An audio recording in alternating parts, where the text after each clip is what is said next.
do Senhor, meus irmãos, bem-vindos mais uma vez à plataforma digital da nossa igreja para mais uma lição da Escola Bíblica Dominical desse trimestre maravilhoso. Como vencer as oposições à obra de Deus? É um tema bastante sugestivo e é algo que acontece na vida de todo aquele, de toda aquela que quer fazer algo para Deus. Oposições. Sempre vem oposições de todos os lados. Tem oposições da terra, tem oposições do mundo espiritual, tem oposições naturais. Mas hoje nós vamos tratar especificamente a oposição levantada contra o povo de Deus, especificamente Neemias, na construção dos muros ou na reconstrução daquilo que foi derribado. E nós vamos tratar essa temática neste dia. Para tanto, vamos apresentar esse tempo, esse trabalho e essa lição ao nosso Deus. Pai, nós te louvamos por esse dia, te pedimos a tua bênção para os teus filhos e filhas que estão aqui, Senhor, assistindo este vídeo, Senhor, que ele possa ser útil, que possa ser edificante, que possa ser auxílio, que possa ser iluminação pelo teu Espírito, para que em tudo o teu nome seja glorificado. Nós te louvamos e te agradecemos em nome de Jesus. Amém. As oposições à obra de Deus são tratadas na Bíblia, desde o início da Bíblia até o seu último livro. O comentarista da nossa lição parou aqui ou focou na reconstrução dos muros de Jerusalém. O personagem que lidera essa reconstrução é Neemias. Jerusalém está tomada pela miséria, está tomada pela destruição, portas queimadas, muros derribados, opressão entre os irmãos. A lição passada falou da causa da desunião, que era um problema interno, e essa de hoje vai falar sobre um problema externo, um ataque externo dos inimigos do povo de Deus. Mas para situarmos melhor essa temática, é importante entender o que está por trás desse texto lido, que você vai ler na sua igreja, Neemias capítulo 4, quando a obra de Deus sofre uma grande oposição. Tá? Então, Neemias estava no reino, sendo uma pessoa muito importante para Artaxerxes, que era o rei, que era o imperador, que dominava a Pérsia, que estava sobre a Babilônia, que foi tomada pelos persas. Neemias era um homem de confiança do imperador, do rei, do supremo daquele lugar. Quando o irmão de Neemias, Hanani, vem até o palácio, conta a história a Neemias de tudo o que estava acontecendo em Jerusalém, Neemias sentou e chorou muito, apresentou a Deus, fez pedido de perdão, fez evocação do nome do Senhor, para que o Senhor olhasse para aquela situação de tamanha humilhação que o povo de Deus estava passando. E por que o foco de Neemias se volta exatamente para os muros? Porque a época de Neemias, nos dias que a história bíblica relata, nós não tínhamos ONU, nós não tínhamos direito internacional e as cidades-estados se defendiam com muros. Quanto maior, ou se fossem mais fortes esses muros, eles davam a segurança maior para a cidade. E uma cidade sem muros era uma cidade desprotegida. Então o coração de Neemias volta-se para esta questão dos muros, das portas, para dar segurança ao povo de Deus, para que eles tivessem fôlego de reconstruir Jerusalém. O texto sagrado diz que os pais de Neemias já tinham dormido, já tinham morrido. E Neemias agora tem irmãos, especialmente o Anani, que trouxe a notícia, e outras pessoas, e aquilo entristeceu. Neemias sai da sua zona de conforto, vai servir o rei, e o rei nota que Neemias estava profundamente triste, porque não era normal Neemias estar com o semblante daquele jeito ou daquela forma. O rei pergunta a Neemias, e Neemias responde e explica qual era a situação. E o rei pergunta a Neemias o que é que ele queria que fizesse, e Neemias vai orar ao Senhor. Importante é que Neemias, esse reconstrutor, esse servo de Deus, era um homem de oração. Quando soube a notícia triste, foi orar. Quando o rei abriu uma possibilidade para que ele voltasse, ele foi orar para depois voltar ao rei. Então a oração cerca a vida de Neemias. A oração, em todos os momentos, cercou a vida desse reconstrutor.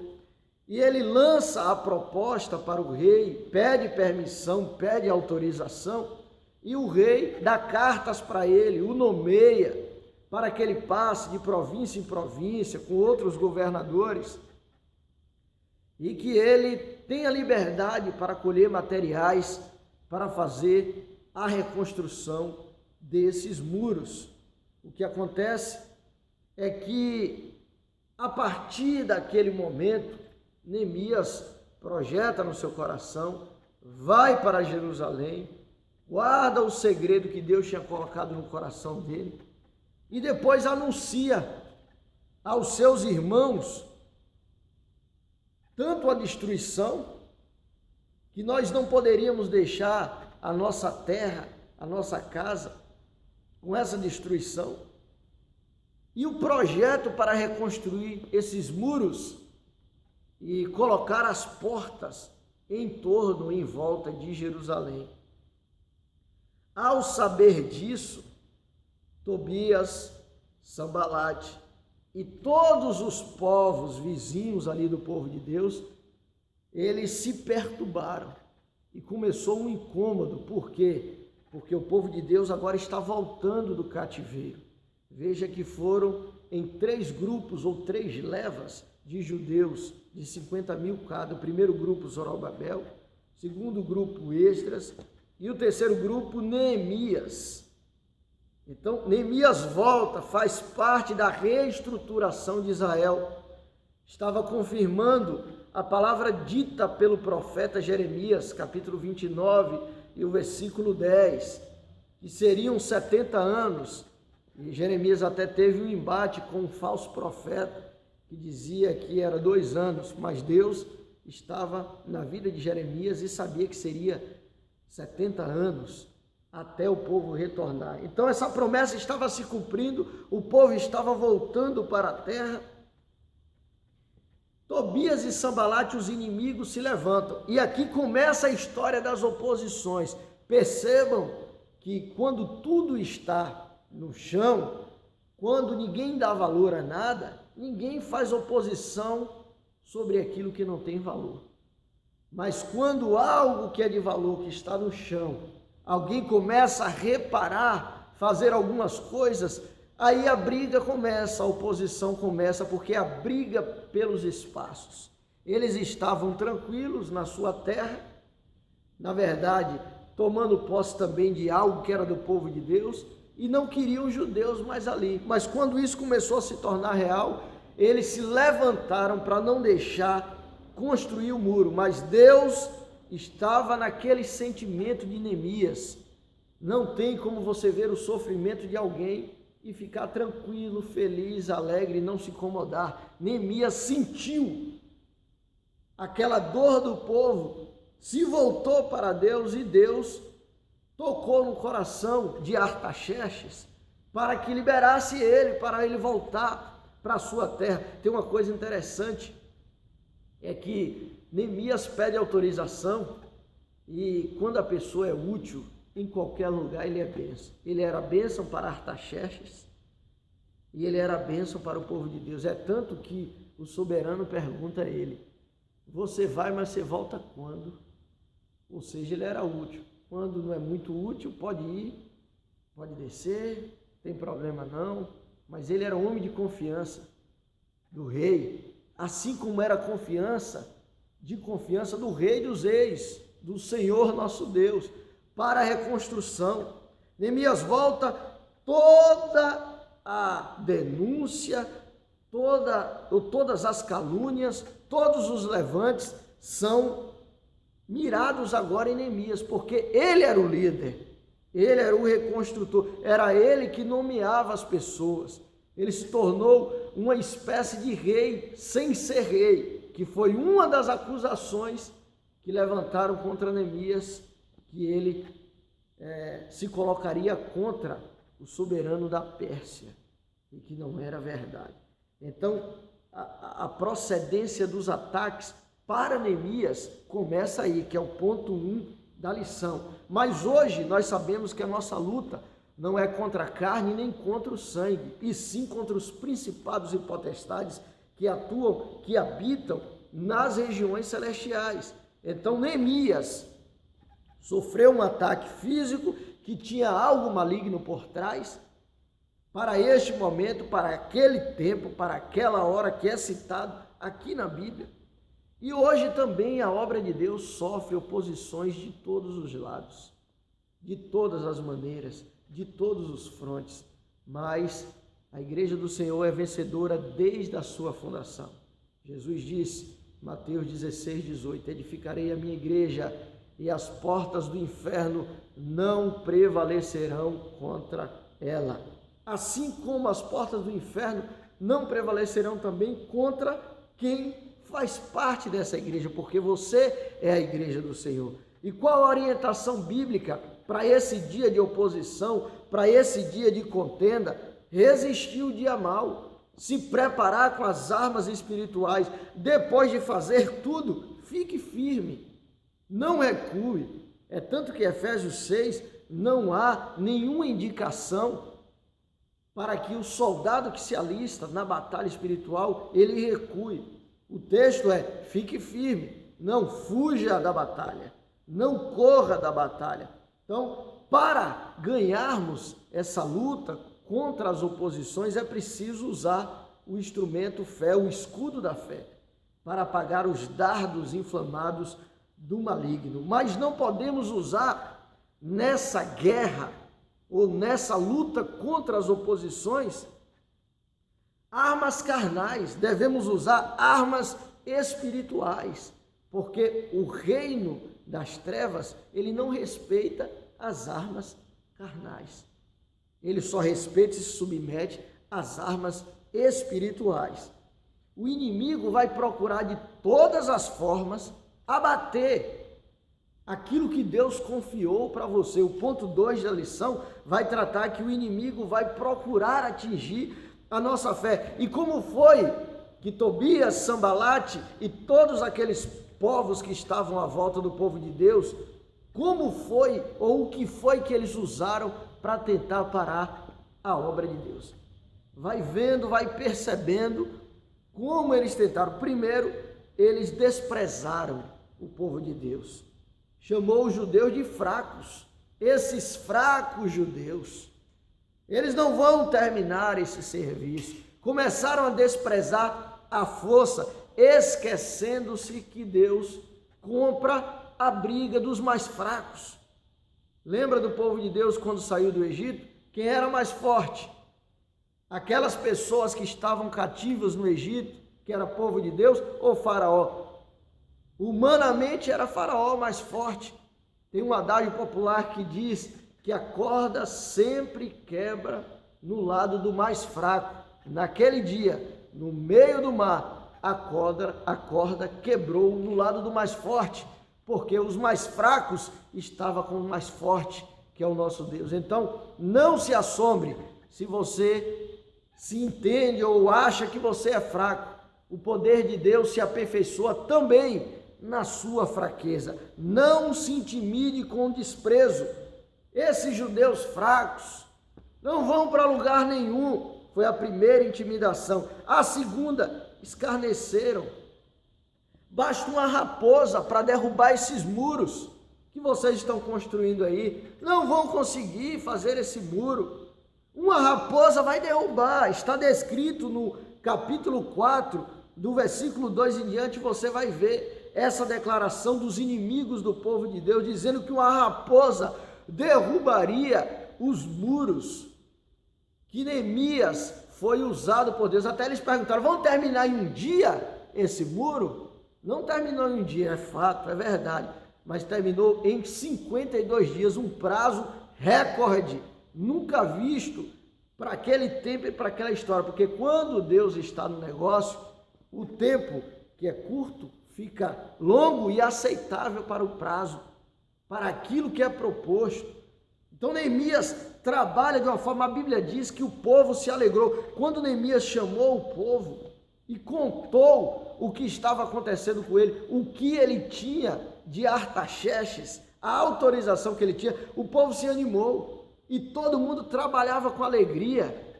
E muitas vezes, minha irmã, meu irmão, o que o inimigo mais gosta de fazer é quando você está com o coração alegre, radiante, fazendo algo para Deus, ele tenta jogar uma isca, uma tristeza profunda para arrancar de você, com as oposições, a alegria que o Senhor lhe deu, a alegria da promessa de Deus, porque aquilo que alegrava o coração do povo era saber que Neemias estava com Deus e que a promessa também do rei daqui da terra ajudaria.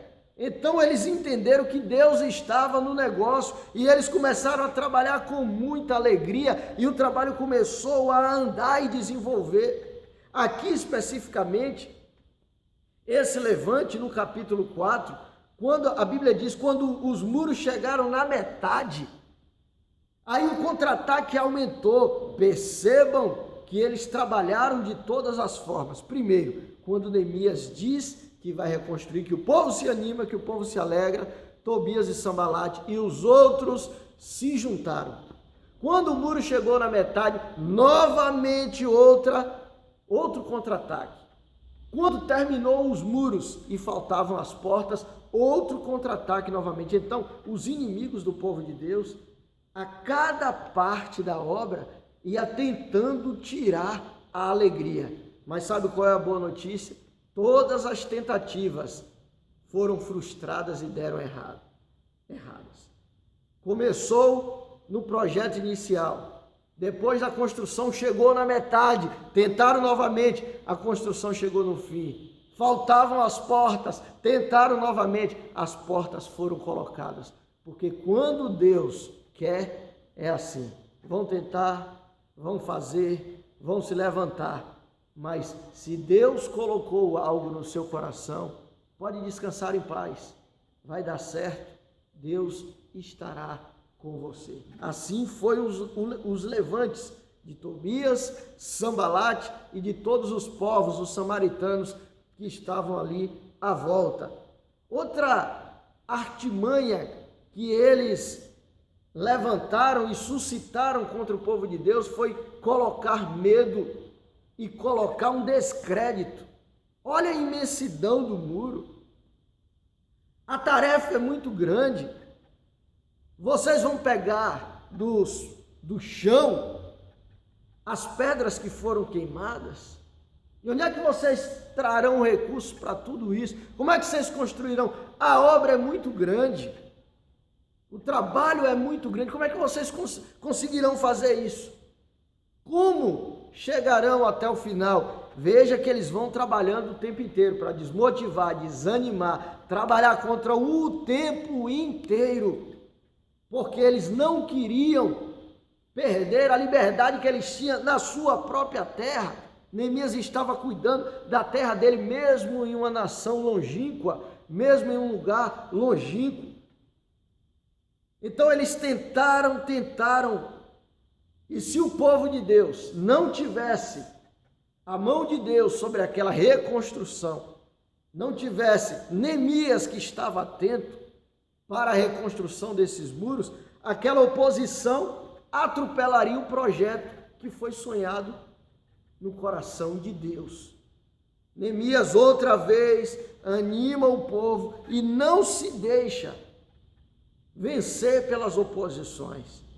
Eu lembro da história de Josué e Calebe e dos outros 10 espias, foram 12, para ver a terra. 10 só viram inimigos, mas esqueceram da promessa. Josué e Calebe, se você notar no relato da Bíblia, eles vão dizer, realmente tem isso, tem aquilo, tem gigantes, mas nós vamos entrar e possuir a terra. Então o olhar da fé é o olhar que vê gigantes, que vê problemas, que vê adversidades, mas que confia na promessa.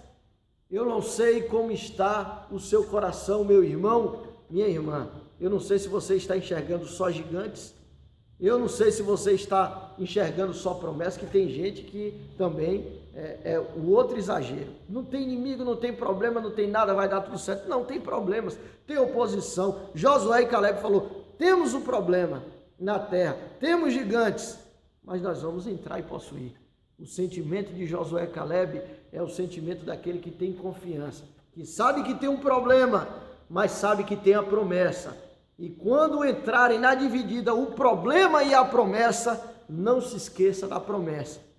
Quem te prometeu é fiel. Deus moveu o coração de Neemias para construir aqueles muros. Os problemas se levantaram, mas a promessa era de Deus. O mover do coração de Neemias era de Deus. E ele não se intimidou e continuou. Outra coisa que os inimigos que se opuseram à obra de Deus tentaram e intentaram foi com mentiras e boatos. Qual foi a mentira que foi levantada contra Neemias? Você está construindo isso aqui porque você quer ser rei.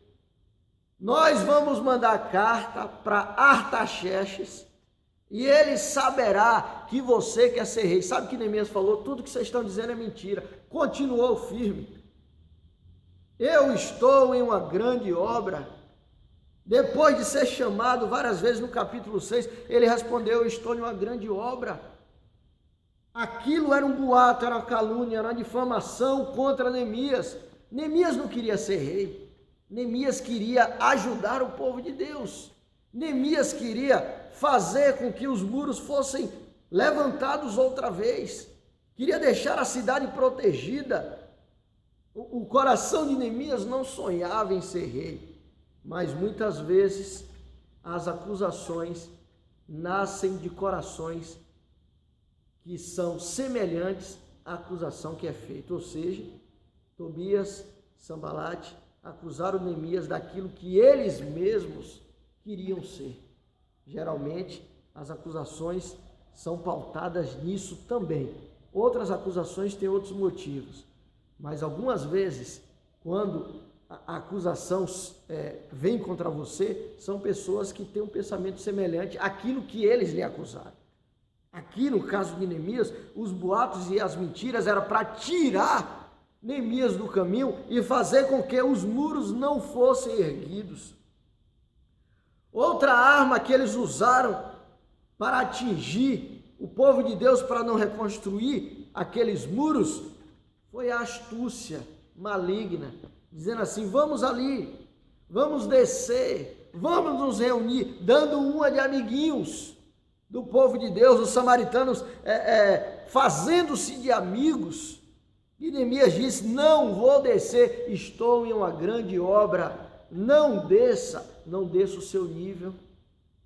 Tem gente que quer conversar, por exemplo, tem pessoas que são habilidosas em baixaria, em discussões e brigas. Você não é habilidoso nisso, você é habilidoso em buscar a Deus. Você é homem espiritual, você é mulher espiritual. Então não desça o nível, porque se você descer o nível, você vai perder. Porque lá é o campo de atuação dele. O seu campo de atuação, homem e mulher de Deus, é nas regiões celestiais. É falando com Deus, é orando com Deus. Neemias sabe o que falou? Não vou descer, estou em uma grande obra. Não desça o nível, não se rebaixe, não se volte e continue na marcha. O que é que Deus colocou no seu coração? Deus colocou no coração de Neemias levantar os muros, porque havia uma profecia, irmãos. Deus usou a boca de Jeremias que o povo voltaria para a sua terra. assim como outros. E os muros não foi só ideia de Neemias, foi ideia principalmente de Deus. Nasceu no coração de Neemias porque já estava no coração de Deus. Então você não pode se entregar às oposições e se intimidar com ela. Você não pode baixar a cabeça, você deve continuar. A astúcia maligna, ela trabalha assim, levantando, insinuando, chamando para uma parceria que na verdade não era uma parceria, era uma cilada. Ou então eles ameaçam, como fizeram. Vamos falar para o rei.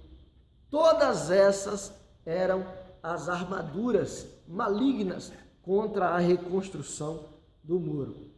O último ponto da lição vai dizer qual foi o segredo de Neemias ser bem sucedido e do povo de Deus também reconstruir aqueles muros. Nós temos aqui alguns motivos, e eu elenquei outros também, que fizeram com que esses muros, ou este muro, no sentido de uno, que cercava toda a cidade, fossem levantados em todas as partes. Em primeiro lugar, qual foi o segredo desse muro ser reerguido? Segredos com Deus. Deus colocou no coração de Neemias.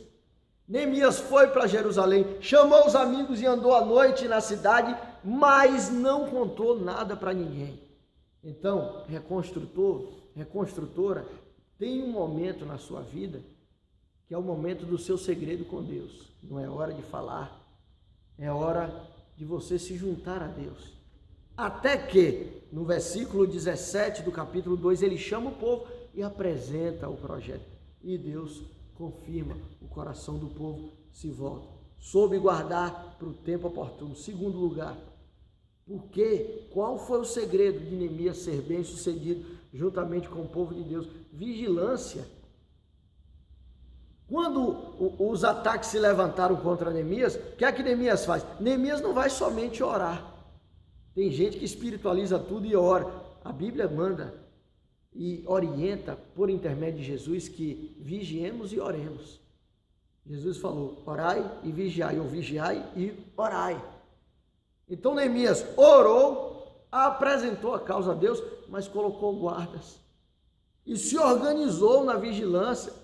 Até disse para alguém que mexia com música, ó, você vai ficar com o instrumento em tal lugar. Como o muro é muito grande, a obra é extensa, se tiver algum problema aí, você toca e nós nos juntaremos.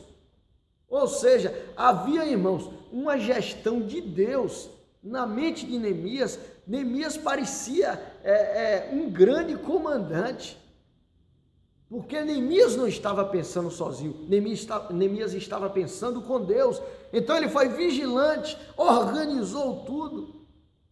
Terceiro lugar, qual foi o segredo de Neemias? Discernimento. Capítulo 6, ele chega na casa de Semaías. E aí Semaías disse assim, estão armando, vão lhe matar, vamos para o templo. E aí Neemias sentiu que Deus não estava.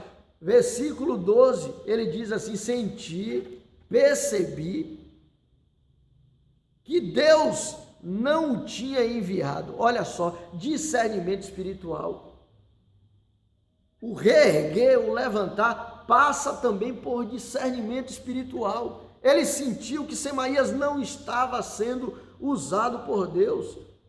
Neemias não era daquele que engolia qualquer coisa. Não é todo mundo que diz assim diz o Senhor e o Senhor está dizendo. Então, para reconstruir aqueles muros, até essa palavra que parecia que ia livrar ele não deu ouvidos. Ele falou, percebi que Deus não estava naquela palavra. Ele percebeu. Tá? Outro fator importante, outro segredo importante para Neemias reconstruir esses muros e vencer as oposições contra o povo de Deus, coragem. Sabe o que é que ele disse? Para o suposto profeta, um homem como eu fugiria? Não vou fugir, coragem. O sentimento e o coração dele estava voltado para Deus, então ele teve coragem de enfrentar aquela falsa profecia. Aquele moço estava vendido, estava subornado pelos inimigos de Deus, para dar aquela profecia mentirosa, para desacreditar Neemias, para colocar Neemias para fugir para o templo, para amedrontar todo o povo. É estratégia maligna também, tentar te amedrontar, para o medo do líder contagiar o grupo de pessoas que estão à sua volta. Então Neemias percebeu que não podia ficar naquela posição de medo, que deveria estar na posição de servo do Senhor. Coragem. Ele teve coragem disso. Um homem como eu não fugiria. E o último lugar, que é o que foi tratado na lição, um dos segredos, que foi o mais importante, era que Neemias era homem de oração. Quando recebeu a notícia triste, chorou, sentou e chorou. Quando os inimigos se levantaram contra ele, orou novamente. Em todo o tempo, Neemias estava orando, buscando ao Senhor.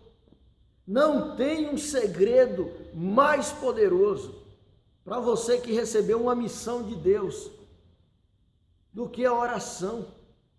A oração, ela desbarata inimigos, ela abre sua mente, ela lhe organiza. Você acha o que Neemias era só porque Neemias era competente? Irmãos, Neemias trabalhava com Artaxerxes.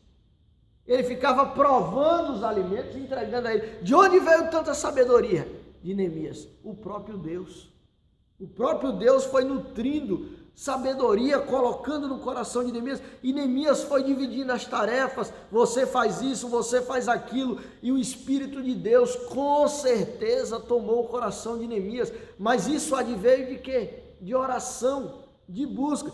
Volta e meia você vê, Neemias 1,4, Neemias orou, Neemias 2,4, Neemias orou, Neemias 6,9, Neemias orou, 6,14 orou novamente, e daí por diante. Era um homem da oração. Reconstruir não é fácil. Sofrer oposição também não é fácil. Max Lucado, ele diz que a fé muitas vezes começa você colocando algodão nos ouvidos, ou seja, não ouça Tobias e Sambalate. Tape os seus ouvidos, corra para o alvo, corra para aquilo que Deus destinou e colocou para a sua vida.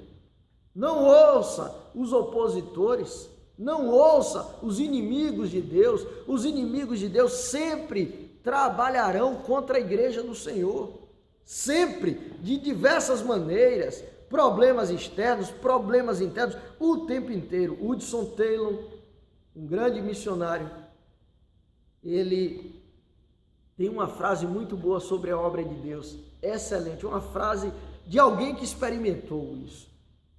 A nossa lição fala das oposições, como vencer elas na obra de Deus. Começa difícil, se torna impossível, então é feita. Eu não sei em qual estágio está a reconstrução que Deus confiou a você. Começou difícil, se tornou impossível, aí Deus entra, então será feita, então será concluída. Está difícil? Tá, não sente, não baixe a cabeça, busque a Deus. Neemias, no capítulo 6, ele pediu forças. Eu, porém, orei pedindo, fortalece as minhas mãos. O tempo inteiro Neemias recorria a Deus, fortalece as minhas mãos. Eu não sei em que fase está a obra que Deus confiou para você. Começou difícil, se tornou impossível, Deus entrará. Aliás, Deus está desde o início. Se Ele foi o alfa, daquilo que Ele colocou no seu coração, Ele será o ômega. Ou seja, Ele estava no início, Ele estará no fim. Assim como diz a Bíblia, o muro ficou pronto no 25º dia.